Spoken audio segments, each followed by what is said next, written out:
Today we are going to be looking at if it's worth starting a podcast in 2025. It definitely feels like there's too many out there, but hopefully in this video we're going to cut through the noise and see what the future says for this type of content. Oh, I have a podcast. I also have a podcast. You should listen to my podcast. I've got the Joe Rogan mic. You should wait till you see my podcast, bro. I think it's fair to say that Joe Rogan started this industry with, of course, his unique guests, cool personality and real character. He made this industry blow up. Of course, it took him over 12 years in the making, and my goodness, was that quality bad? It was 144p.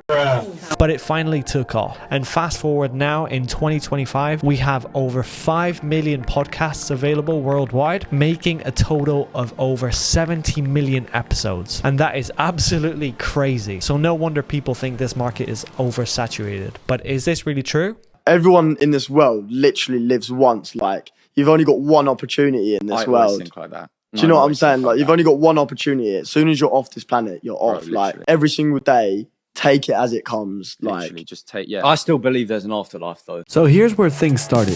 The year is 2012, and there's only about 10 known podcasts worldwide. Now, fast forward to today, there's over 5 million podcasts available, and projections suggest that this number will get to 119 million by the end of 2029. So has this industry hit a plateau?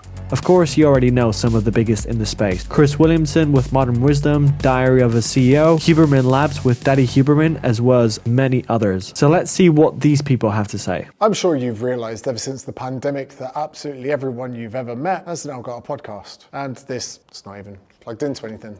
But there is a big problem on the horizon that we're already starting to experience. Follow me. Now, you're probably like, what were you filming then? Is it too much to ask?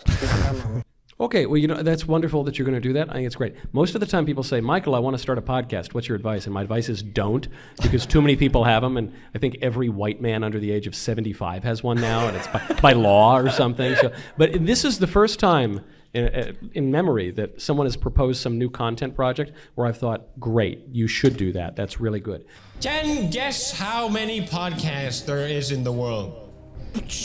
I listen to 2. Too many, that's what it is. Yes. Too many. Yes. Everyone has a podcast. So I do genuinely think these guys have a point. I think there's way too many podcasts opened up right now. But I think the real thing that everyone's attacking is whether these podcasts are providing value or if you're just setting up some mics, some basic lighting, and just calling it a podcast. Because of course nowadays anyone can open up a podcast, but can you actually make it relevant? Can you make it interesting? And can you make it valuable to other people? Of course, if your life is interesting like Joe Rogan, yeah, of course your podcast is going to be amazing. But if you have nothing going on in your life, then that is the real question. Good morning, Instagram. I have more value for you this morning. Don't forget to always smash your goals. Get ready for today's episode, you guys. I'm about to drop my top 10 life lessons as a 12-year-old. So before we move any further, I think it's crucial to describe what is actually value and how do we measure it. So this is what my good friend ChatGPT has to say about value. ChatGPT says, value is the combination of relevance, quality, and application. It's not about providing an abundance of information, but curating the best insights that solve a problem. So to me, that seems like a pretty accurate description for value. These people that we've mentioned before have found a way to add value onto their platforms consistently. And I think that's one of the biggest things that's brought them the success they have, as well as a number of different factors, of course.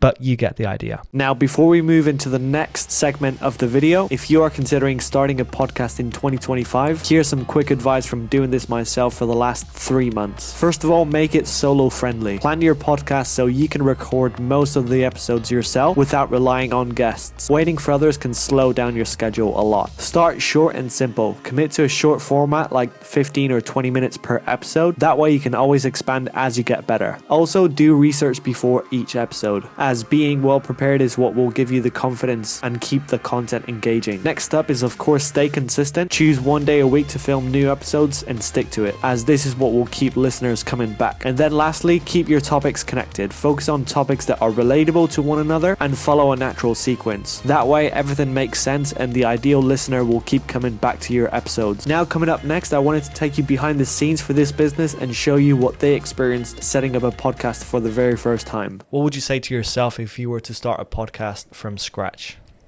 If I was to start a podcast from scratch again, I would definitely not read too much into it.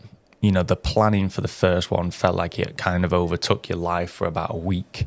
You know, you wanted to make sure all of your facts were absolutely correct, all of your sort of wording was correct, you know, you used the correct descriptive words. This is just from my opinion again, but I feel like people have no idea who you are. People have no idea what you're talking about.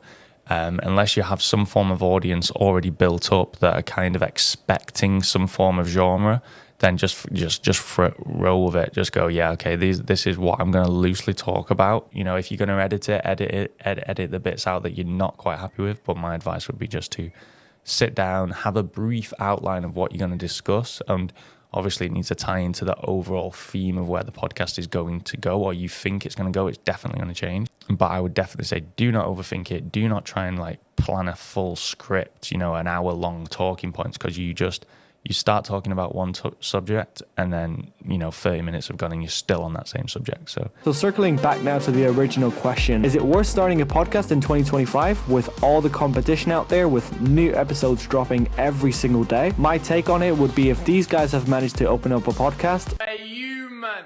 Oi, today man's gonna shut down this podcast. I can't let. Hey, bro! I think anyone on the internet can open up a podcast. You just have to put your focus and attention in providing value, and the content will take care of itself. Let me know your thoughts in the comments if you think it's worth starting a podcast in 2025. And if you've liked this video, please consider subscribing. There's new videos dropping every week on Tuesday. So thank you very much, guys, for watching, and I will see you next week.